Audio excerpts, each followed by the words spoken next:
ശാപം സകലവും തീർപ്പാൻ അവതരിച്ചിയ നരനായി ദൈവകോപത്തിൽ വെന്തരിഞ്ഞവനാം രക്ഷകൻ ജീവിക്കുന്നു. ദൈവകോപത്തിൽ വെന്തരിഞ്ഞവനാം രക്ഷകൻ ജീവിക്കുന്നു. ഗീതം ഗീതം ജയ ജയ ഗീതം പാടുവിൻ സോദരരേ, നമ്മളേശുരാജൻ ജീവിക്കുന്നതിനാൽ ജയഗീതം പാടിടുവിൻ. നമ്മളേശുരാജൻ ജീവിക്കുന്നതിനാൽ ജയഗീതം പാടിടുവിൻ. ഉലകമഹാന്മാരകിലരുമൊരുപോൽ ഉറങ്ങുന്നു കല്ലറയിൽ. ഉലകമഹാന്മാരകിലരുമൊരുപോൽ ഉറങ്ങുന്നു കല്ലറയിൽ. നമ്മൾ ഉന്നതനേശു മഹേശ്വരൻ മാത്രം ഉയരത്തിൽ വാണിടുന്നു. നമ്മൾ ഉന്നതനേശു മഹേശ്വരൻ മാത്രം ഉയരത്തിൽ വാണിടുന്നു. ഗീതം ഗീതം ജയ ജയ ഗീതം പാടുവിൻ സോദരരേ, നമ്മളേശുരാജൻ ജീവിക്കുന്നതിനാൽ ജയഗീതം പാടിടുവിൻ. വാതിലുകളെ നിങ്ങൾ തലകളെ ഉയർത്തുവിൻ, വരുന്നിത ജയരാജൻ. വാതിലുകളെ നിങ്ങൾ തലകളെ ഉയർത്തുവിൻ, വരുന്നിത ജയരാജൻ. നിങ്ങൾ ഉയർന്നിരിപ്പിൻ കതകുകളെ ശ്രീ യേശുവെ സ്വീകരിപ്പാൻ. നിങ്ങൾ ഉയർന്നിരിപ്പിൻ കതകുകളെ ശ്രീ യേശുവെ സ്വീകരിപ്പാൻ.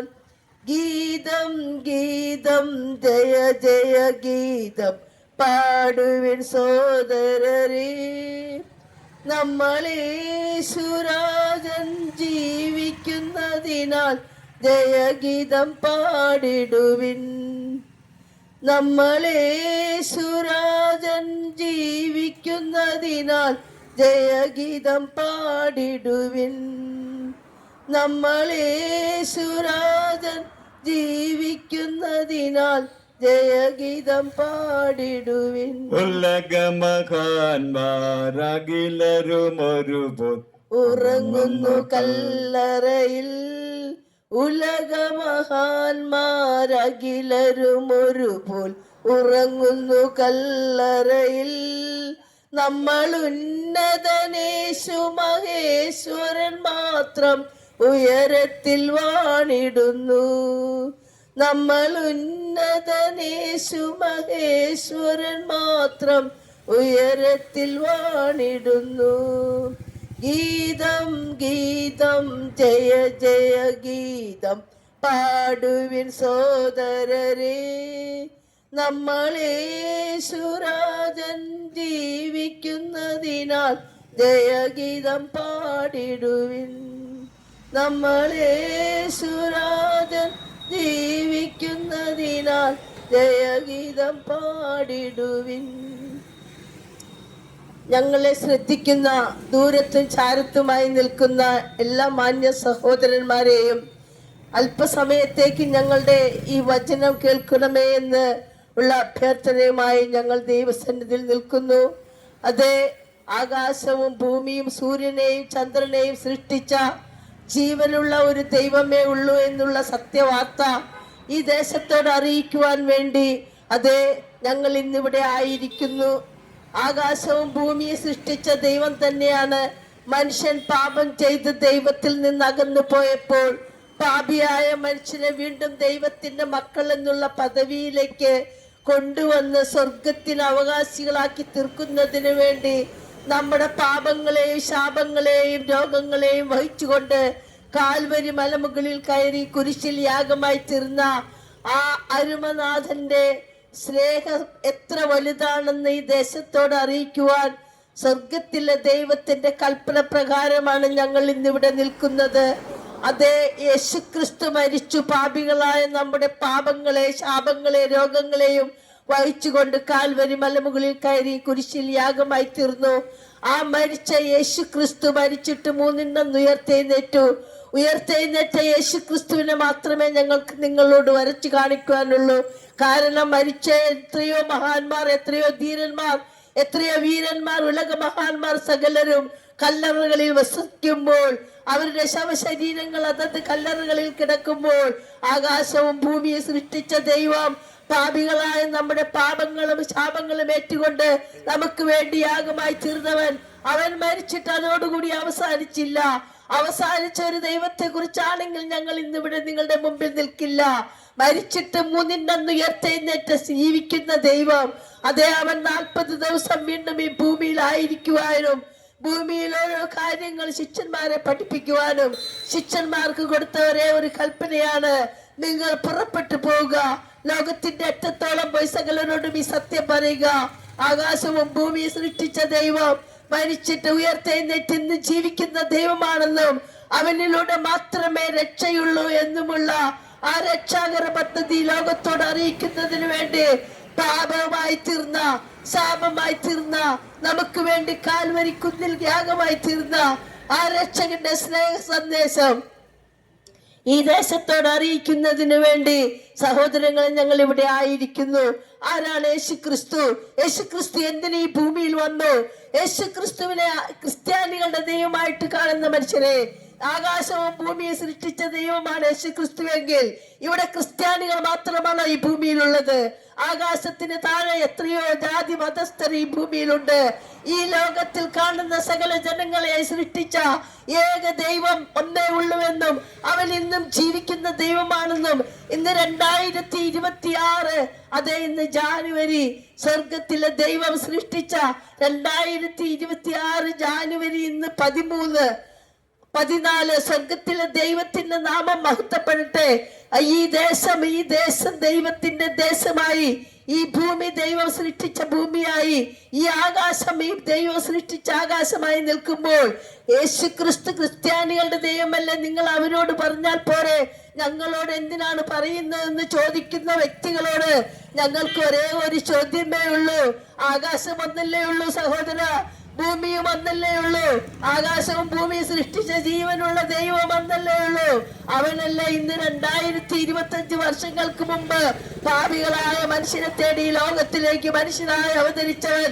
അവനല്ലേ 33 തിരുവയസ്സ് വരെ ഈ ഭൂമിയിൽ ജീവിച്ചിട്ട് 33 തിരുവയസ്സിൽ അവൻ ചെയ്യാത്ത കുറ്റത്തിന് അവനെ കാൽവരി കുരിശിൽ യാഗമാക്കി തീർത്തപ്പോൾ അതോടുകൂടി അവസാനിച്ചു എന്ന് കണ്ട മനുഷ്യർ, എന്നാൽ അതുകൊണ്ട് അവസാനിക്കാതെ മരിച്ചിട്ട് മൂന്നിനന്ന് ഉയർത്തെഴുന്നേറ്റ് ശവശരീരം ചീഞ്ഞു നാറി എന്ന് പറയുന്ന ആ ശവശരീരത്തെ മൂന്നിനന്ന് അവൻ ഉയർത്തെഴുന്നേറ്റ് 40 ദിവസം ശിഷ്യന്മാരോടുകൂടെ ഭൂമിയിലായിരിക്കുവാനും അവരോടൊന്നിച്ച് സംസാരിക്കുവാനും ഭക്ഷിക്കുവാനും എല്ലാം നടന്ന ഈ ദേശത്തിന്റെ ചരിത്രത്തിൽ നമ്മൾ വായിക്കുന്നു. ആകാശവും ഭൂമിയെ സൃഷ്ടിച്ച ദൈവം, സൂര്യനെ സൃഷ്ടിച്ച ദൈവം, മനുഷ്യനെ സൃഷ്ടിച്ച ദൈവം, അവനാണ് ഈ രക്ഷകനായി വന്ന യേശുക്രിസ്തു. അവയെ ദൈവം മനുഷ്യനായി ഭൂമിയിൽ അവതരിച്ചു. പാപികളായ നമ്മളെ പാപത്തിൽ നിന്ന് മോചിപ്പിക്കുന്നതിന് വേണ്ടി, ശാപത്തിൽ നിന്ന് മോചിപ്പിക്കുന്നതിന് വേണ്ടി, നമ്മളെ സ്വർഗത്തിന്റെ അവകാശികളാക്കി തീർക്കുന്നതിന് വേണ്ടി നമ്മുടെ ഉള്ളിൽ നിവേശിപ്പിച്ചിരിക്കുന്ന ദൈവത്തിന്റെ ആത്മചൈതന്യം, ആ ആത്മചൈതന്യത്തിന് ഒരിക്കലും അവസാനമില്ല. യേശുക്രിസ്തു, അതെ, ആ യേശുക്രിസ്തു തന്നെയാണ് ദൈവം. ആ ദൈവം തന്നെയാണ് ആകാശവും ഭൂമിയും ആത്മാവായ ദൈവമായി സൃഷ്ടിച്ചതായി സൃഷ്ടികർമ്മത്തിൽ നമ്മൾ കാണുന്നതും വായിക്കുന്നതും.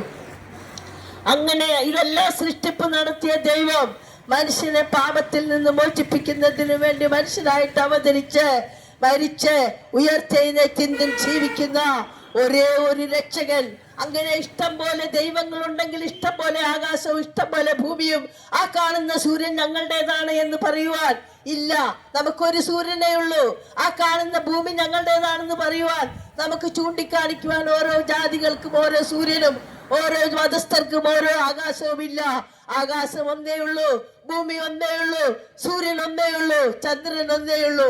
മനുഷ്യനെ ദൈവം പടി കൊണ്ട് സൃഷ്ടിച്ചപ്പോൾ ഒരു മനുഷ്യന്റെ രൂപമുണ്ടാക്കി അവന്റെ ഉള്ളിലേക്ക് ദൈവം തന്നെ ജീവശ്വാസം ഊതി. അപ്പൊ അവൻ മനുഷ്യൻ ജീവനുള്ള മനുഷ്യനായി തീർന്നു. അവൻ ഏകനായിരിക്കുന്നത് നന്നല്ല എന്ന് പറഞ്ഞുകൊണ്ട് ജീവനുള്ള ദൈവം അവന്റെ ഉള്ളിലേക്ക് ജീവശ്വാസം ഊതി അവൻ ഏകനായിരിക്കുന്നത് നന്നല്ല എന്ന് പറഞ്ഞ് അവന് ഗാഢനിദ്ര വരുത്തി. അതേ ഏറ്റവും ആദ്യത്തെ ഓപ്പറേഷൻ ചെയ്തത് ദൈവമാണ്. ഒരു ഓപ്പറേഷൻ തിയേറ്ററിലല്ല, ഒരു സർജിക്കൽ ഇൻസ്ട്രുമെന്റ്സ് വെച്ചിട്ടുമല്ല. അവൻ മനുഷ്യനെ പടി കൊണ്ട് സൃഷ്ടിച്ച ആ മനുഷ്യനെ ഗാഢനിദ്ര വരുത്തിയിട്ട് അവന്റെ വാരിയെല്ലെടുത്ത് തക്ക തുണിയെ കൊടുത്ത ദൈവം, നീ മനുഷ്യനിൽ നിന്നെടുത്ത് നരനിൽ നിന്നെടുത്തുകൊണ്ട് നാരി എന്ന് നിനക്ക് പേരാകുമെന്ന് പറഞ്ഞ് നരന്റെ മുമ്പിൽ കൊണ്ടുവന്നപ്പോൾ എന്റെ മാംസത്തിൽ നിന്ന് മാംസവും എന്റെ അസ്ഥിയിൽ നിന്നുള്ള അസ്ഥി എന്ന് പറഞ്ഞ് അവൻ അവളെ സ്വീകരിച്ചു. അങ്ങനെ ആദ്യമായി ഇവിടെ ഭൂമിയിൽ ഒരു ആണും ഒരു പെണ്ണും സൃഷ്ടിക്കപ്പെട്ടു. എന്നാൽ മനുഷ്യന് തോന്നുന്ന വിധം മനുഷ്യൻ ഇഷ്ടംപോലെ മതങ്ങളും ഇഷ്ടംപോലെ ദൈവങ്ങളെ ഉണ്ടാക്കുവാൻ തുടങ്ങി. ദൈവത്തിന്റെ സൃഷ്ടിയിൽ ആണും പെണ്ണും മാത്രം, ഒരു ജാതി, ഒരു മതം, ഒരു ദൈവം മനുഷ്യന്. ഈ ആണ് എങ്ങനെ പ്രാർത്ഥിച്ചാലും, മനുഷ്യൻ കുറി വരച്ചാലും കുരിശ് വരച്ചാലും നമസ്കരിച്ചാലും എല്ലാം കേൾക്കുന്നത് ഒരേ ഒരു ദൈവം. ആ ദൈവമാണ് മനുഷ്യനായിട്ട് ഭൂമിയിലേക്ക് പാപം ചെയ്ത് ദൈവത്തിൽ നിന്ന് അകന്നു പോയ മനുഷ്യനെ ദൈവത്തോട് അടുപ്പിക്കുന്നതിന് വേണ്ടി ദൈവം തന്നെ ഒരു കുഞ്ഞായി ഈ ലോകത്തിലേക്ക് ജനിച്ചു. ഒരു പ്രത്യേക രീതിയിലുള്ള ജനനം, കന്യക ഗർഭം ധരിച്ചു. ഒരു പുരുഷനുമായിട്ട് സംഗമിക്കുന്നതിന് മുമ്പ് തന്നെ മനുഷ്യനിൽ, ആ സ്ത്രീയിൽ ദൈവത്തിന്റെ പരിശുദ്ധ ആത്മാവ് വന്നിട്ട് അവൾ ഗർഭിണിയായി. അങ്ങനെ ഒരു പ്രത്യേക രീതിയിലുള്ള ജനനമാണ് ഈ ലോകത്തിലേക്ക് ദൈവം സ്വീകരിച്ചത്. അങ്ങനെ ഒരു പുരുഷനെ അറിയാത്ത ഒരു സ്ത്രീ ഗർഭം ധരിക്കുക, ദൈവത്തിന്റെ ആത്മാവ് മുഖേന അവൾ ഗർഭം ധരിക്കുക. അങ്ങനെ ആ കുഞ്ഞാണ് 33 തിരുവയസ്സ് വരെ ഈ ഭൂമിയിൽ മനുഷ്യന് ചെയ്ത അത്ഭുതങ്ങൾ, അടയാളങ്ങൾ. അവൻ ദൈവമാണെന്ന് സ്ഥിരീകരിപ്പിക്കുന്നതിന് വേണ്ടി, ആളുകളെ ഉറപ്പിക്കുന്നതിന് വേണ്ടി അവൻ തന്നെ ജീവിച്ചിരിക്കുമ്പോൾ മരിച്ചവരെ 3 പേരെ ഉയർപ്പിച്ചതായി വിശുദ്ധ തിരുവഴുത്തിൽ രേഖപ്പെടുത്തിയിരിക്കുന്നു. അതേ ഒന്ന് ചീഞ്ഞ് നാറ്റം വെച്ചു എന്ന് സഹോദരിമാർ പറയുന്ന ലാസറിന്റെ കല്ലറക്കൽ വന്നിട്ട് ലാസറെ പുറത്തു വരിക എന്ന് പറയുമ്പോൾ ചീഞ്ഞു നാറി എന്ന് സഹോദരിമാർ പറഞ്ഞ ലാസർ ജീവനുള്ളവനായി പുറത്തു വന്നതായി വിശുദ്ധ തിരുവഴുത്തിൽ രേഖപ്പെടുത്തിയിരിക്കുന്നു. ഒന്നാമത് അമ്മയുടെ വിധവയായ അമ്മയുടെ മകൻ, അവനും മരിച്ചിട്ട് ഏതാനും ദിവസങ്ങളായോ ഏതാനും മണിക്കൂറുകളായോ എന്ന് രേഖപ്പെടുത്തിയിട്ടില്ല എങ്കിലും ആ അമ്മയുടെ വിലാപം കണ്ടുകൊണ്ട് വരുന്ന യേശുവിന് അവളോട് അനുകമ്പ തോന്നിയിട്ട് ആ ശവമഞ്ചത്തിൽ തൊട്ടിട്ട് നിർത്തുവാൻ പറഞ്ഞു. ചുമന്നുകൊണ്ടു പോകുന്ന ശവമഞ്ചത്തെ നിർത്തിയിട്ട് ആ മകനെ എണീക്കുക എന്ന് പറഞ്ഞ് ആ മകനെ ആ അമ്മക്ക് ജീവനുള്ള മകനായി തിരികെ കൊടുത്തു. ഇത്രമാത്രം അത്ഭുതങ്ങൾ ചെയ്ത യേശു ഈ ലോകത്തിൽ ജീവിച്ചിരിക്കുന്ന കാലത്ത് അവൻ ചെയ്ത അത്ഭുതങ്ങൾ, മരിച്ചവരെ ഉയർപ്പിച്ചു, കണ്ണ് കാണില്ലാത്തവർക്ക് കാഴ്ച കൊടുത്തു. ഒരു സർജറി മുഖേനയല്ല അവൻ കാഴ്ച കൊടുത്തത്. 5 അപ്പം കൊണ്ട് 5000 പേരെ പോഷിപ്പിച്ചു. ബാക്കി വന്ന കഷ്ണം 12 കുട്ട നിറച്ചു എടുത്തു എന്ന് വിശുദ്ധ തിരുവഴുത്തിൽ രേഖപ്പെടുത്തിയിരിക്കുന്നു. അവൻ ദൈവമാണെന്നും അവന് കഴിയാത്ത ഒരു കാര്യവുമില്ല എന്നും അവനാൽ സാധിക്കാത്ത ഒരു കാര്യവുമില്ല എന്ന് വ്യക്തമാക്കിക്കൊണ്ട് അവൻ മരിച്ചവരെ ഉയർപ്പിച്ചു. വേറൊരു ബാലിക, 12 വയസ്സുള്ള ഒരു ബാലിക, അപ്പനും അമ്മയ്ക്കും ഒരേ ഒരു മകൾ, ആ മകൾ സുഖമില്ലാതെ കിടക്കുന്നു എന്ന് പറഞ്ഞുകൊണ്ട് യേശുവിന്റെ അടുക്കിലേക്ക് അവളെ സുഖപ്പെടുത്തണമേ എന്ന് ആവശ്യപ്പെട്ടുകൊണ്ട് ആളുകൾ കടന്നു വരുന്നു. യേശു പറഞ്ഞു, ഞാൻ വരാം, നിങ്ങളുടെ കൂടെ വരാമെന്ന് പറഞ്ഞ് ആ വീട്ടിലേക്ക് പോകുമ്പോൾ വഴിയിൽ എത്തുമ്പോൾ തന്നെ ആള് വന്ന് പറഞ്ഞു കൊച്ചു മരിച്ചുപോയി, ഇനി യേശുവിനെ ബുദ്ധിമുട്ടിക്കണ്ട, യേശു പോയിക്കോട്ടെ എന്ന്.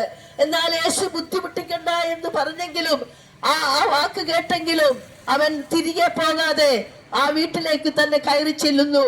വീട്ടിൽ ചെല്ലുമ്പോൾ അവിടെ ഭയങ്കര കരച്ചിലും ബഹളവും. കാരണം ആ മാതാപിതാക്കൾക്ക് ഒരേ ഒരു മകളേ ഉള്ളൂ. ആ 12 വയസ്സുള്ള മകളല്ലാതെ വേറൊരു കുട്ടികൾ അവർക്കില്ല. അവരുടെ ഏക മകൾ മരിച്ച ദുഃഖത്തിൽ അവർ ഭയങ്കരമായി വിലപിക്കുമ്പോൾ യേശു പറഞ്ഞു, കുഞ്ഞ് മരിച്ചിട്ടില്ല, നിങ്ങൾ വിലപിക്കണ്ട എന്ന് പറഞ്ഞ് അകത്തോട്ട് കയറുമ്പോൾ അവിടെ കൂടിയിരുന്നവർ എല്ലാവരും അവനെ പരിഹസിച്ചു.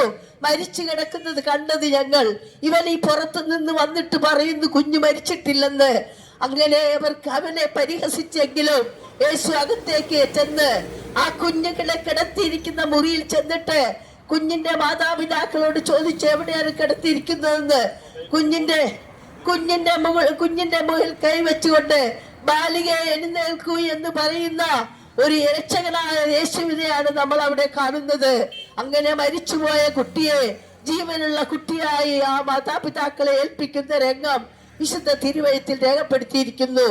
ഇത്രമാത്രം അത്ഭുതങ്ങളെ ചെയ്തവൻ, ഞാനാണ് ദൈവം, ഞാനല്ലാതെ വേറൊരു ദൈവം നിനക്കുണ്ടാകരുത് എന്ന് പറഞ്ഞവൻ, ഇന്നും ജീവിക്കുന്നവൻ, നമുക്ക് വേണ്ടി ഈ ഭൂമിയിൽ ആവശ്യമായ സകലത് സൃഷ്ടിച്ചവൻ, ആകാശവും ഭൂമിയും ദൈവത്തിന്റെ വാക്കുകളാൽ ഉണ്ടായെങ്കിൽ ഇത്രമാത്രം അത്ഭുതങ്ങളെ പ്രവർത്തിക്കുവാൻ കഴിവുള്ള, ഇന്നും ഈ ഭൂമിയിൽ നമുക്ക് ആവശ്യമായ ഓരോ കാര്യങ്ങളും ചെയ്തു തരുന്ന ഇത്ര നല്ല ദൈവത്തെ സ്നേഹിക്കുന്നതിന് പകരം ദൈവമല്ലാത്തവന്റെ പുറകെ പോകുന്ന മനുഷ്യരെ, സത്യം അറിഞ്ഞിട്ടും സത്യത്തെ സ്വീകരിക്കാതിരിക്കുന്ന നിങ്ങൾക്ക് വെച്ചിരിക്കുന്ന ശിക്ഷ എത്ര കഠോരമാണെന്ന് മനസ്സിലാക്കണമേ.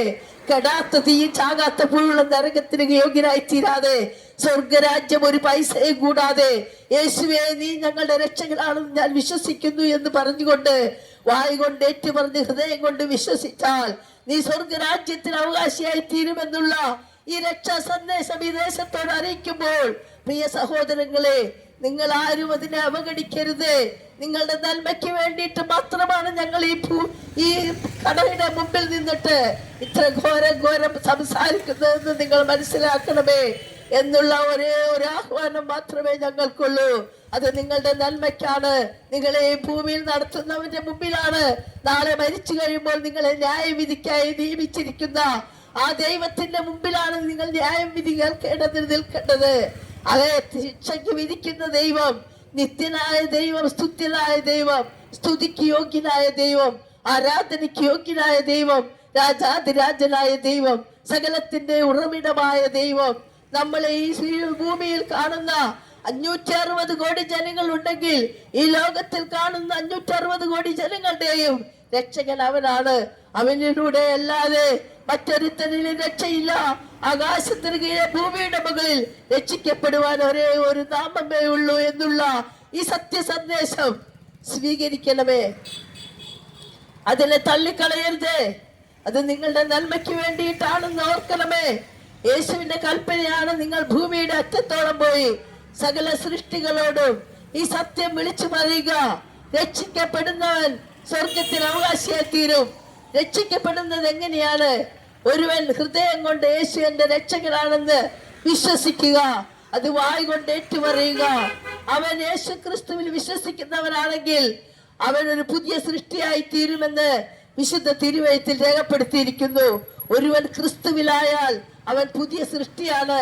അവന്റെ പഴയ സ്വഭാവങ്ങളെ, അതേ മലിനമായ സ്വഭാവങ്ങളുടെ ഉടമയായ മനുഷ്യന്റെ അന്തർലംഘത്തിൽ ഉരുവായിരിക്കുന്ന അതേ അവനുള്ളിൽ കിടക്കുന്ന പാപ സ്വഭാവങ്ങളെ, മദ്യപാനിയായ ഒരു മനുഷ്യന്റെ ഉള്ളിലുള്ള പാപ സ്വഭാവത്തെ, അതേ മയക്കുമരുന്നിന് അടിമയായ ഒരു മനുഷ്യന്റെ ഉള്ളിലുള്ള പാപ സ്വഭാവത്തെ, മറ്റ് ചിന്തകൾ, ദുഷ്ടചിന്തകൾ, അതേ മലിനമായ ദൈവത്തിനും മനുഷ്യർക്കും കൊള്ളരുതാത്ത വിധത്തിലുള്ള ചിന്തകളിലൂടെ കടന്നു പോകുന്ന മനുഷ്യരുടെ ചിന്താഗതികളെ മാറ്റി അവൻ നല്ലൊരു ദൈവിക ചിന്തയുള്ളവനാക്കി തീർക്കുവാൻ ദൈവത്തിന്റെ ഈ തിരുവചനത്തിന് സാധിക്കുമെന്നുള്ള ഈ സന്തോഷ വാർത്ത ഈ ദേശത്തോട് അറിയിക്കുമ്പോൾ, സഹോദരങ്ങളെ, നിങ്ങൾ അത് തള്ളിക്കളയരുതേ എന്നുള്ള ഒരേ ഒരു പ്രാർത്ഥനയോടുകൂടി ഞങ്ങൾ ഈ വചനം ഇവിടെ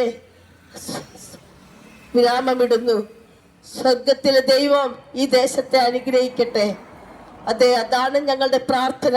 ഞങ്ങൾ ഈ പറയുന്ന വചനങ്ങൾ ജീവനും ചൈതന്യമുള്ള വചനങ്ങളാകയാൽ ഇത് ഈ അന്തരീക്ഷത്തിൽ കിടന്ന് ഞങ്ങളുടെ വചനം കേട്ട എല്ലാവരുടെ ഹൃദയത്തിൽ ക്രിയ ചെയ്യുവാൻ തക്കവണ്ണം ദൈവം ഇടവരുത്തട്ടെ എന്ന് മാത്രം പ്രാർത്ഥിക്കുന്നു. അതേ സഹോദരങ്ങളെ, നിങ്ങളൊരു മദ്യപാനിയാണോ? യേശുവേ, ഈ ദുശീലത്തിൽ നിന്നും എന്നെ കരകയറ്റണമേ എന്ന് പറഞ്ഞ് പ്രാർത്ഥിച്ചാൽ അവൻ നിങ്ങളുടെ പ്രാർത്ഥന കേൾക്കുന്ന ദൈവമാണ്. കരയുന്ന കുഞ്ഞിനും കാക്കയ്ക്കും അതതിന്റെ ആഹാരം കൊടുക്കുന്ന ദൈവം, ആകാശത്ത് നിന്ന് നമുക്ക് സമയത്തിന് സമയാസമയങ്ങളിൽ ആവശ്യമുള്ള മഴയും സൂര്യതാപവും നൽകുന്ന ദൈവം, അതെ, ഇത്ര നല്ലവനായ ദൈവം നമ്മളൊന്നും ദൈവത്തിന് കൊടുത്തിട്ടല്ല നമുക്ക് കാലവേദങ്ങളെ വരുത്തി തീർക്കുവാൻ. അതേ, ആകാശത്ത് നിന്ന് മഴയുടെ സമയത്ത് മഴയും വെയിലിന്റെ സമയത്ത് വെയിലും, നമ്മുടെ ശരീരത്തിൽ എത്രയോ അവയവങ്ങളുണ്ട്, നമ്മൾ ആരെങ്കിലും ശ്രദ്ധിക്കാറുണ്ടോ? നമ്മുടെ കണ്ണുണ്ട്, മൂക്കുണ്ട്, ചെവിയുണ്ട്, നാവുണ്ട്, പല്ലുണ്ട്, എല്ലാം ഉണ്ട്. ഇതെല്ലാം ഒന്ന് കൊഴിഞ്ഞു പോകുമ്പോൾ, നമ്മളുടെ കണ്ണിന് കാഴ്ച കുറയുമ്പോൾ, അപ്പോഴും നമുക്ക് ദൈവത്തിന്റെ സൃഷ്ടികർമ്മം എത്ര ഭയങ്കരമാണെന്ന് ചിന്തിക്കുവാനോ അതിനുവേണ്ടി ദൈവത്തിന് നന്ദി പറയുവാനോ നമ്മൾ ആരും തുനിയുന്നില്ല. നമ്മുടെ ശരീരത്തിൽ ഇത്രമാത്രം അവയവങ്ങളെ സൃഷ്ടിച്ച ദൈവം അതിലൊന്നിന് കേടുവന്നാൽ അപ്പൊ തന്നെ ഓടോണം നമ്മുടെ ഡോക്ടറിന്റെ അടുത്തേക്ക്. ഡോക്ടർ പറയും, അയ്യോ ഇതിപ്പോ സാധിക്കില്ല, ഇത് നഷ്ടപ്പെട്ടു പോയി, നശിച്ചു പോയി എന്ന് പറയുമ്പോൾ ആ ദൈവം സൃഷ്ടിച്ച ആത്മാവിന്റെ ശക്തി എത്ര വലുതാണെന്ന് മനസ്സിലാക്കുവാനുള്ള ബോധം മനുഷ്യർക്ക് ദൈവം നൽകട്ടെ എന്ന് പ്രാർത്ഥിച്ചുകൊണ്ട് ഞങ്ങൾ ഞങ്ങളുടെ വചനത്തിന് വിരാമമിടുന്നു. ശ്രീയേശുനാമം അതിശയനാമം, ഏനിക്കിമ്പനാമം.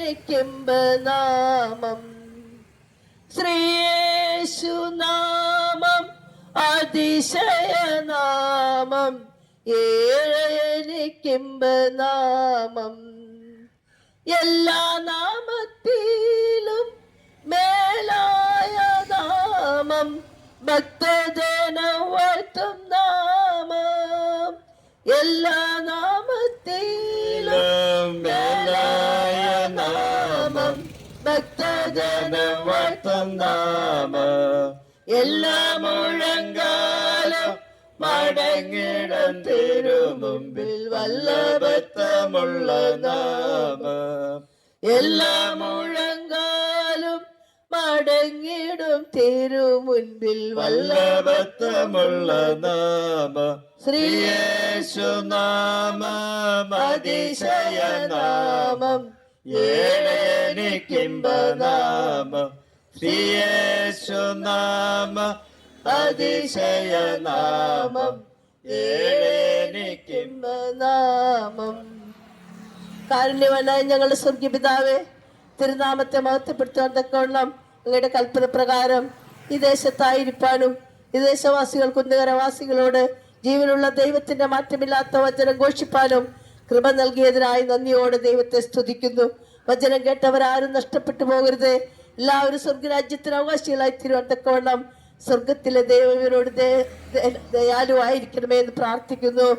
അദ്ദേഹം ഞങ്ങളുടെ വചനം കേട്ട കടയിൽ കച്ചവടം നടത്തുന്നവർ, വാഹനം ഓടിക്കുന്നവർ, പിതാവെ കാൽനട യാത്രക്കാർ, ഞങ്ങളുടെ ട്രാക്ടർ വാങ്ങി വായിക്കുന്നവർ, നാനാജാതി മതസ്ഥർ എല്ലാവരും അനുഗ്രഹം പ്രാപിപ്പാൻ തക്കവണ്ണം പിതാവെ നീ ഈ ദേശത്തോട് കരുണ കാണിക്കണമേ എന്ന് പ്രാർത്ഥിക്കുന്നു. മദ്യപാനികളായ ഞങ്ങളുടെ വചനം കേട്ടവരുണ്ടെങ്കിൽ അവർ ആ ദുശീലത്തിൽ നിന്ന് മാറി കുടുംബജീവിതം സന്തോഷമാക്കുവാൻ, കുഞ്ഞുങ്ങളെ സ്നേഹിക്കുവാൻ, ഭാര്യയെ സ്നേഹിക്കുവാൻ, കുടുംബ സമാധാനത്തിലാവുവാൻ, സന്തോഷം അനുഭവിപ്പാൻ വലിയവനായ ദൈവം മാനസാന്തരം കൊടുക്കണമേ എന്ന് പ്രാർത്ഥിക്കുന്നു. മയക്കുമരുന്നിൽ അടിമകളായ കുട്ടികൾ ഞങ്ങളുടെ വചനം കേട്ടെങ്കിൽ, യുവതലമുറ കേട്ടെങ്കിൽ അവരെല്ലാവരും അനുഗ്രഹം പ്രാപിപ്പാൻ തക്കവണ്ണം പിതാവേ അവരുടെ ഹൃദയത്തിൽ ഈ വചനം ക്രിയ ചെയ്യണമേ. അങ്ങനെ ഈ ദേശം വിടുതലിന് വരുവാൻ, സ്വർഗത്തിൽ ദൈവത്തെ മഹത്വപ്പെടുത്തുന്നവരായി തീരുവാൻ, ജീവനുള്ള ദൈവത്തിന്റെ മക്കളായി തീരുവാൻ, നിത്യജീവനാവകാശികളായി തീരുവാൻ ഞങ്ങളുടെ ഈ വചനഘോഷണം ഈ ദേശത്തെ അനുഗ്രഹമാക്കി തരണമേ എന്ന് പ്രാർത്ഥിക്കുന്നു. അങ്ങനെ ഞങ്ങളുടെ പ്രാർത്ഥന കേട്ടതിനായി സ്തോത്രം. യേശു കർത്താവിന്റെ നാമത്തിൽ തന്നെ. യേശുക്രിസ്തു പാപികളെ രക്ഷിക്കുന്നു, യേശുക്രിസ്തു രോഗികളെ സൗഖ്യമാക്കുന്നു, യേശുക്രിസ്തു പരിശുദ്ധാത്മാവിനെ നൽകുന്നു. അവൻ രാജാവായി വീണ്ടും വരുന്നു. അവനെ എതിരേൽക്കുവാൻ ഒരുങ്ങിക്കൊള്ളുക. ആമേൻ. കർത്താവേ വേഗം വരണമേ.